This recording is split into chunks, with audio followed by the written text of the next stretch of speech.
Friends, we will talk about the third lecture in module 3, where we are focusing environmental issues and management. In this lecture we will talk about chemical waste from offshore industry under the HSC course at NPTEL IIT Madras. We already saw in the last lecture what are the consequences which arise from drilling, which is one of the important consequences, the discharge which comes out during the drilling operations. Drilling mud of course is hazardous for marine environment. They are not biodegradable. Even if they are so, the process very slow. After 6 months of discharge of oil based drilling waste, they biodegrade only by 5%, as told and as referred by Osgaard and Jensen 1995. Therefore, drilling waste has been seen as containment of fatty acids. They lose their organic fraction due to microbial and physiochemical decomposition, and there are some consequences which comes from water based drilling mud. Water based drilling mud show higher dilution capacity in the marine environment. They disperse in large and quick contents. Therefore, larger volume of water based mud is disposed overboard, and this adds to quantifying marine pollution. In addition to that, drill cuttings, which are nothing but pieces of rock crushed by the drill bit and brought to the surface, do not pose any special threat however.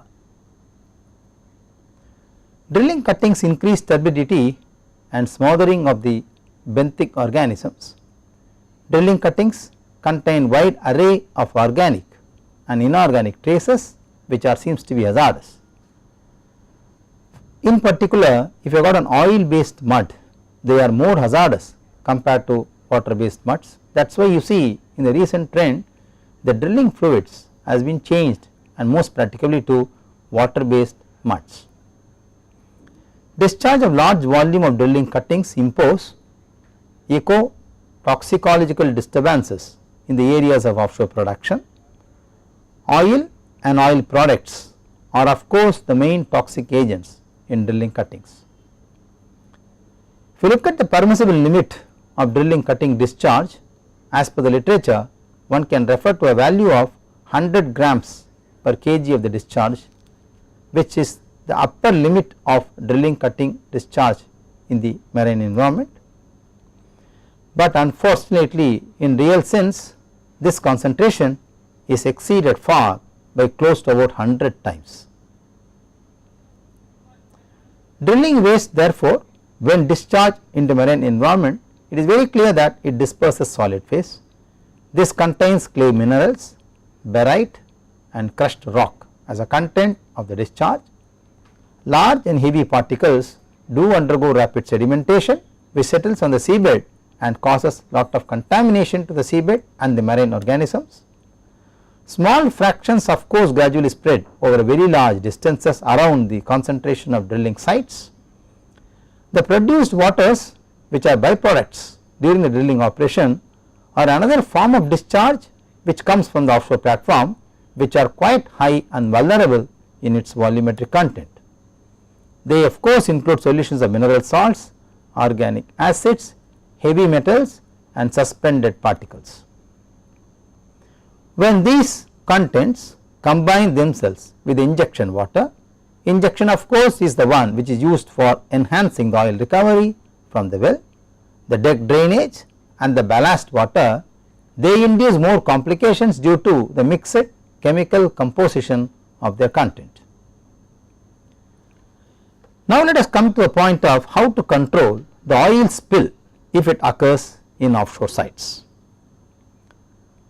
Values of lethal concentration 50 after 96 hour exposure of majority of drilling fluids essentially vary from 1 to 10 grams per kg, which shows lethal substances of very high toxicity in the content of the oil spills. Drilling fluid of course contain main 3 groups: low toxic, medium toxic and high toxic compounds. Low toxic compounds can have an example derived from bentonite, barite and linosulfonates, whereas the medium toxic compounds can have contents from lubricating oil, emulsifiers, thinners and solvents used for the process of drilling and production. High toxic compounds, of course they are present in very small proportions, but however examples can be biocides, corrosion inhibitors and descalars used for protecting the marine risers and the drilling risers from segmental corrosion in the inner lining of the risers. Now the mechanical, chemical and biological methods are available in the literature which can control the oil spill. Mechanical methods are generally preferred over the remaining two. Oil slick spreading can be prevented by what we call as floating booms. Once the floating booms are placed in position, it controls the spread of oil spill. Oil is then collected from the oil collectors. Special ships having floating separating units will be deployed for this purpose, and oil from the surface will be collected in these ships and they are discharged back. Usually mechanical means are generally supported by chemical spill control methods to enhance the effectiveness of the oil spill recovery or control mechanisms. Let us talk about one important application in mechanical method of controlling oil spill, which comes from floating booms. Floating booms are otherwise called as barriers. Essentially they are used to contain the displaced silt, turbidity, sediment, oil or debris. They are especially designed to keep materials contained in a closed environment and prevent the spread of pollution further in the larger area of contact. Booms are used to contain oil spills and to help them make recovery easier.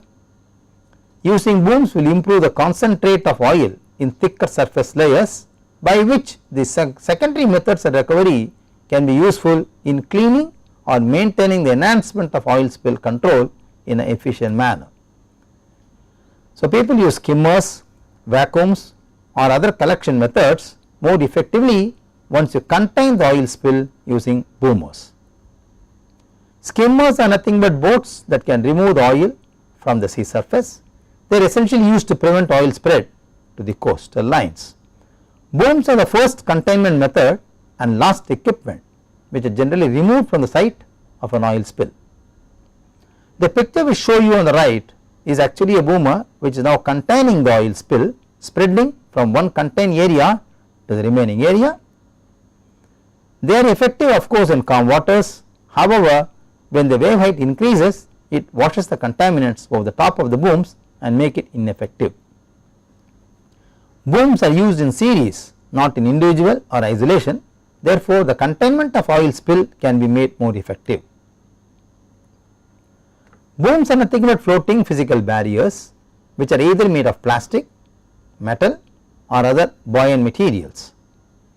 They are used to slow down the spread of oil and keep it contained within a specific surface area.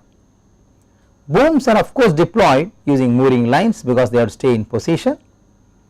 There are different types of booms which are mechanically deployed to control oil spill: hard boom, sorbent boom and fire boom.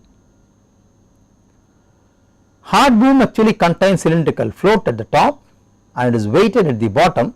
This arrangement enables to have a skirt underwater which is useful and make the oil spill control more effective.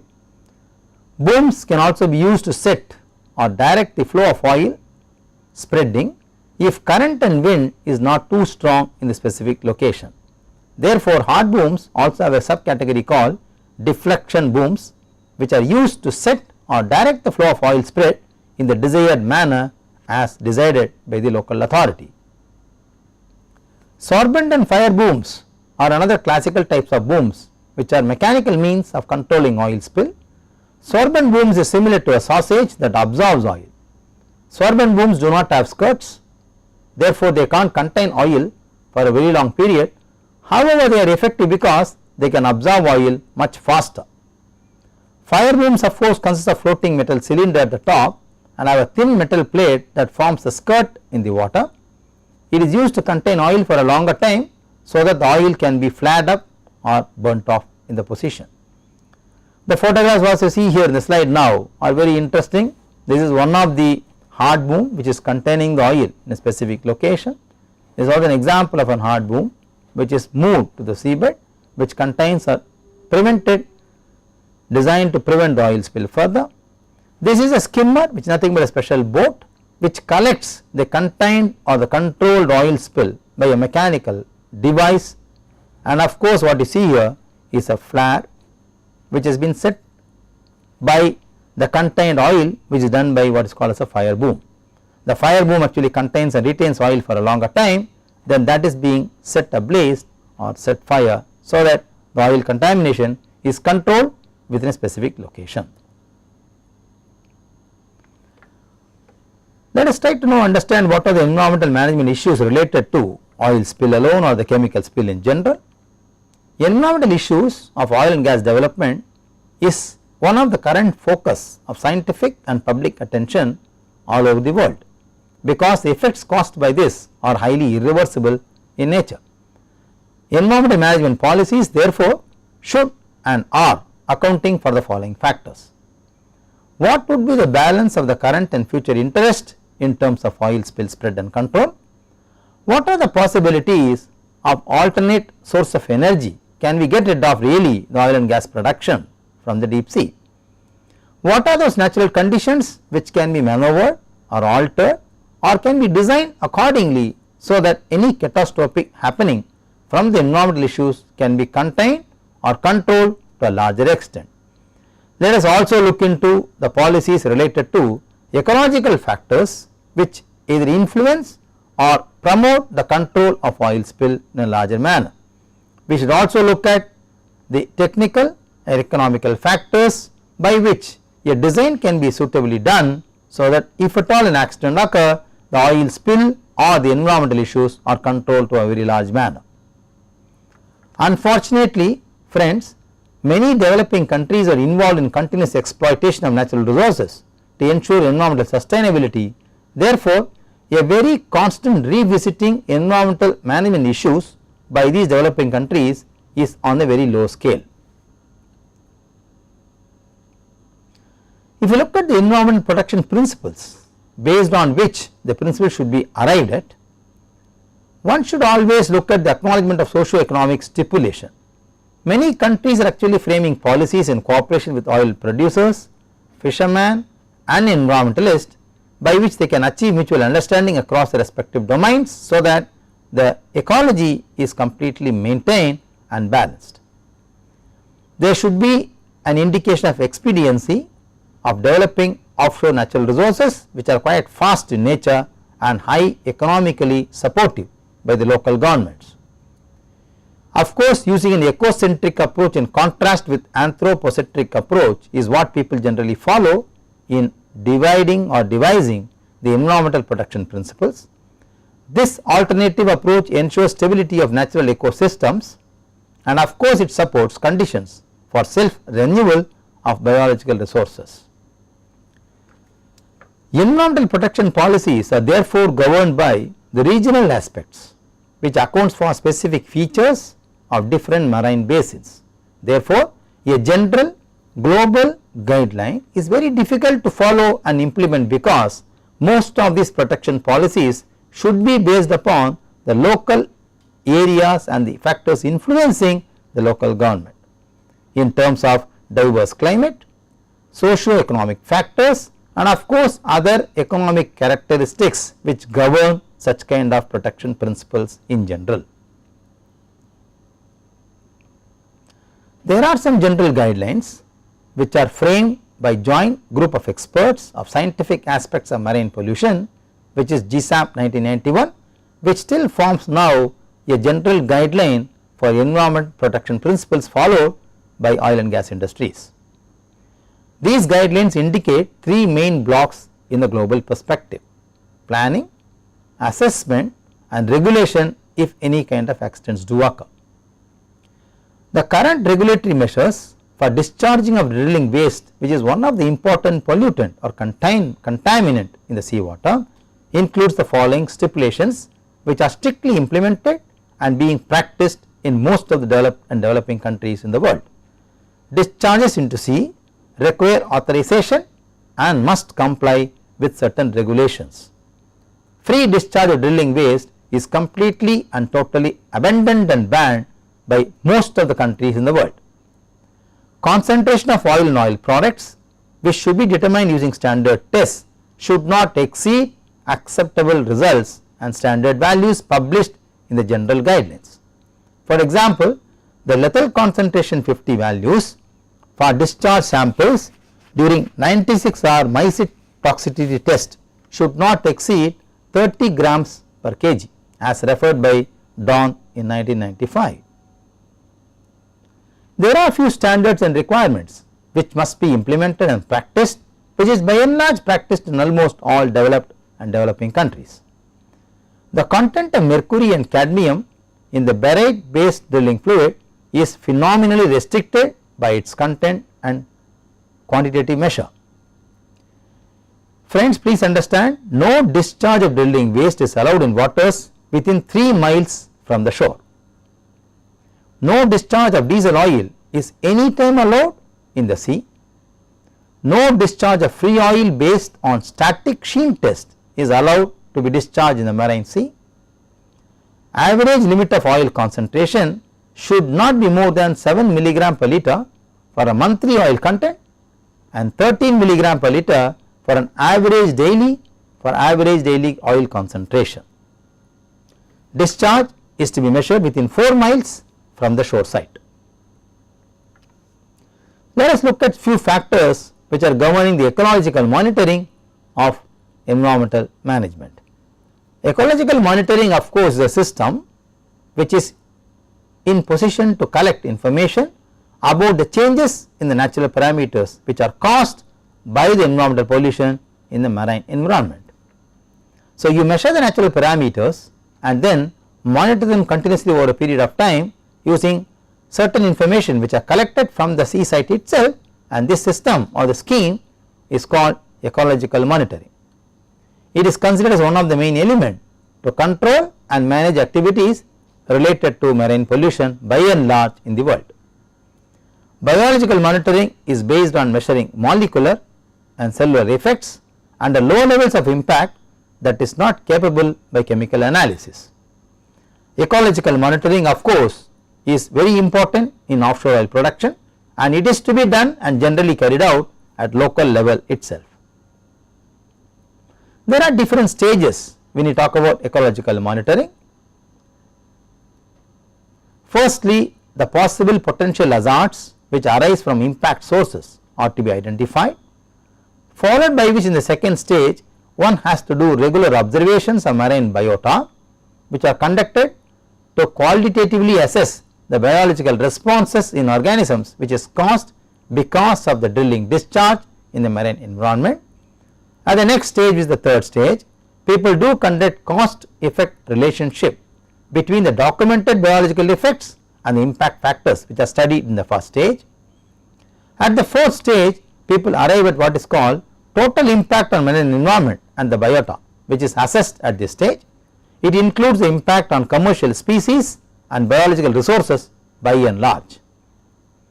In the last stage, if at all any such unresponsive issues are seen and noted, then corrective measures ought to be guided and incorporated in place for checking the marine pollution and implementing very seriously the preventive measures.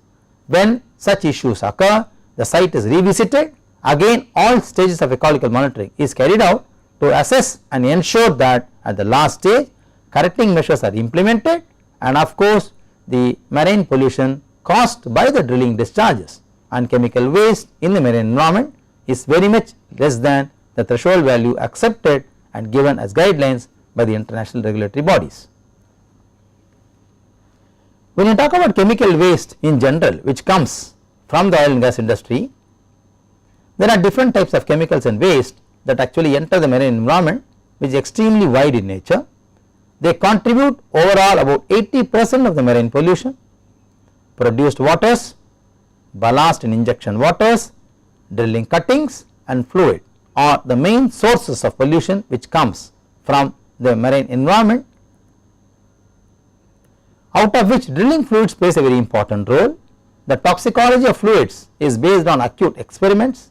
We conduct experiments in the range of 48 to 96 hours exposure and try to measure the parameters on the organisms based on the effect caused by the drilling fluid discharge on the marine environment. The most common species of fish and invertebrates are usually used as test objects. In this case, the results of tests are often represented in the form of lethal concentration 50. It means the lethal concentration causing death of 50% of test organisms during a certain exposure of time, which is 40 to 96 hours is the test period. So, you pick up certain sample which is a special or species of fish in the specific location.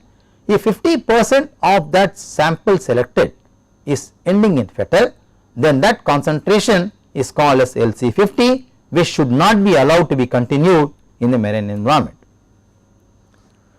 If we look at the classification of different agents and substances according to the toxic properties as given by Gisamp in 1997, we can rate the acute toxicity and chronic toxicity in the order of non-toxic, practically non-toxic to the top very extremely toxic.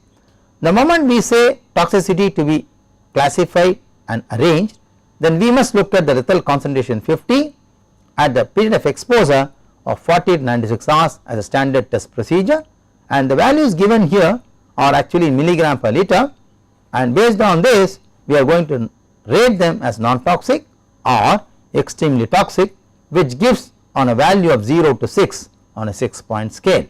For example, if the value exceeds 1000, then I call them as non-toxic, and so on and so forth. If you got extremely high chronic toxicity, then the toxicity which is allowed as per the Gisamp's regulation should be as low as 0.001 milligram per liter, where there should be no observed effect concentration available on the marine environment.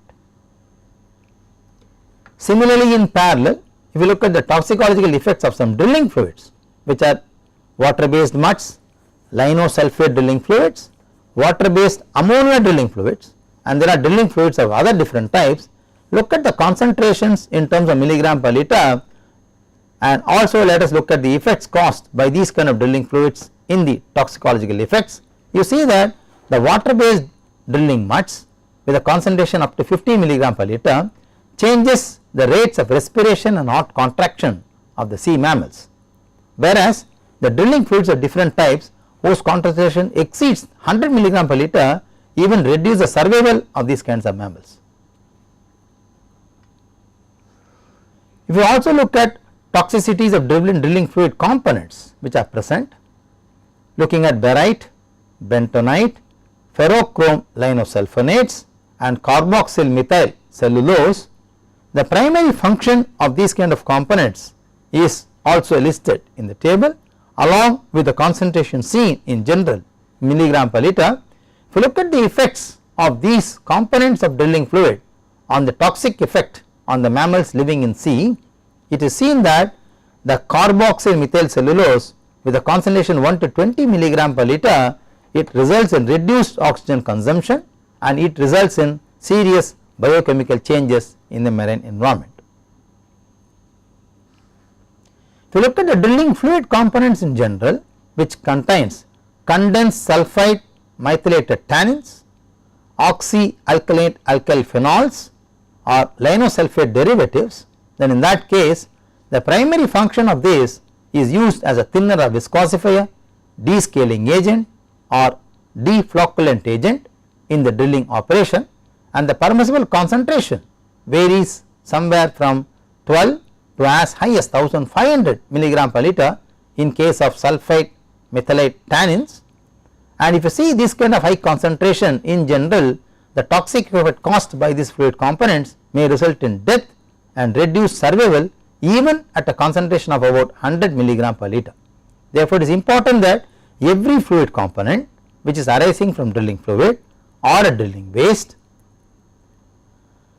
has very specific toxicological effects in the living mammals, as you see here.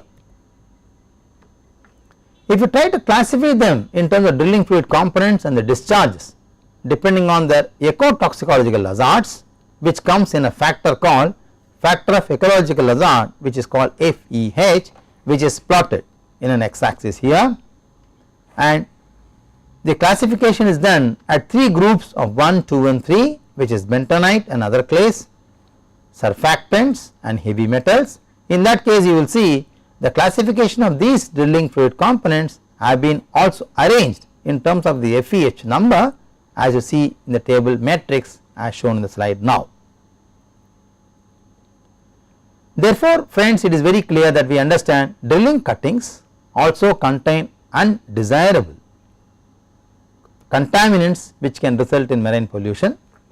The environmental consequences which arise from drilling cutting include increasing turbidity and smothering effect on the benthenic organisms. Traces of organic and inorganic particles will remain even after separation for a longer time, because the cleaning of this requires several stages of operation, which is generally not done with a seriousness. Also, we have seen in the tables before in the slides, there are many toxic contents present in water based and drilling muds, etc. The toxic agents which are main in nature arise essentially from drilling cuttings or from oil and oil products. They accumulate in solid phase of drilling cuttings when crude oil and drilling fluids contact these cuttings during oil extraction. The permissible content of oil in discharge drilling cutting should not exceed 100 grams per kg as per the guidelines given by GESAMP in 1993, but the concentration during industrial operation is observed practically in the literature which is about 100 to 1000 times higher than the threshold value. Therefore, the toxicity caused by these kind of chemicals at drilling waste is phenomenally high. They not only cause effect on the surface, but also cause sedimental effect on the sea bottom, which is a permanent problem related to seabed toxicology. If you look at the contaminants arise from produced water and their components, the discharge of produced water from a single platform alone can be as high as 7000 cubic meters. The oil content in the discharges varies within a range from 23 to 37 milligram per liter. If you look at the toxicological effects of produced waters, that is discharge in sea, then one can look at them in different ranges of area: North Sea, Gulf of Mexico, Caspian Sea, California Shelf and other different regions. The concentration varies as you see in the table. Let us look at the consequences of these toxicological effects on the living organisms. In North Sea, a concentration of even this value is resulting in reduced survival. However, in Caspian Sea, when the concentration has been seen as high as 20 to 70 milligram per liter, this has resulted in death of juveniles. In other different regions, by and large you will see there is 50% mortality rate in most of the areas, which is essentially caused by the produced waters which are highly toxic in nature, which are generally discharged in sea. This is not only true in only one segment, but of course in all parts of the world, as see from this table here. Therefore, if you look at the oil spill control agents, which are one of the important remedial measures, you can use mechanical, chemical and biological means. From the ecological safety perspective, the most preferable method is mechanical means. We have seen usage of floating booms to control oil spill in the earlier slides. You can also use other spill control methods. You can use dispersants, which are used for reducing oil water tension. They stabilize oil droplets dispersed in the water. One can use de-emulsifiers, which are used for breaking water in oil emulsions and preventing their formation. One can also use recovery enhancers, which are generally used to enhance viscoelastic properties of oil. The recovery enhancers generally reduces the spreading of oil slicks by and large. They also improve the performance of oil skimmers. Oil skimmers are nothing but tankers which collect oil from the spilled surface on the top.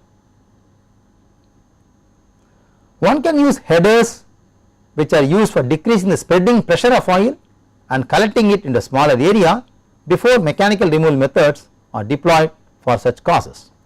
One can use gelling agents, which are used essentially for creating jelly-like structure on the oil spill. This force expedites the mechanical removal and repress the volatilization of the light fuel. One can use pyrotechnic materials, which are essentially used to ignite an oil slick on the sea surface If you got a fire boom, one can use this kind of material to ignite the oil slick on the contained area given a fire boom. It improves flame propagation and increases combustion efficiency very highly. Therefore, biological and microbiological agents, as we saw in the last slide, are essentially used for promoting oil biodegradation in the marine environment.